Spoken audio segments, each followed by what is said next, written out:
जरांगे आता परत असं म्हणतोय की आम्हाला हे आरक्षण नाही, आम्हाला ओबीसीतच आरक्षण पाहिजे. त्याला आमचा सक्त विरोध आहे. त्यांना वेगळं आरक्षण ते द्या.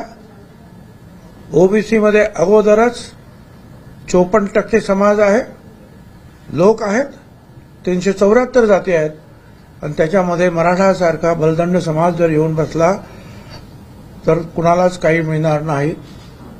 मराठा समाजाला वेगळं आरक्षण आता जर सरकार देतं आहे 10%, केवळ एका जातीला.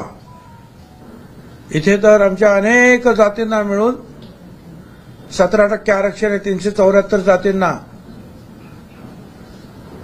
आणि तिथे फक्त एका जातीला 10% आरक्षण आहे.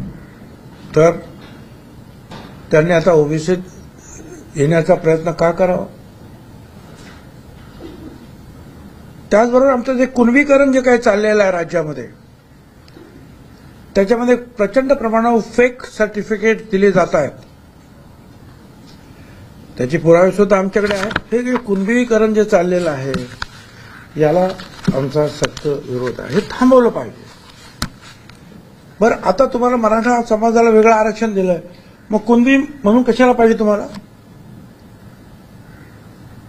मग ते आरक्षण कुणासाठी 10% एवढं आरक्षण दिलेलं आहे? 10% म्हणजे कमी नाहीये ना, मोठं आरक्षण आहे ते. तुम्हाला दिलंय ना आरक्षण, मग कुणबी कशाला पाहिजे तुम्हाला? तसंच आता त्यांचं परत काय म्हणतात हे की आम्हाला जे आहे सगळे सोयरे आमचे आलेच पाहिजे. अरे, सगळे सोयरे आले पाहिजे काय? पण ते नियमात बसलं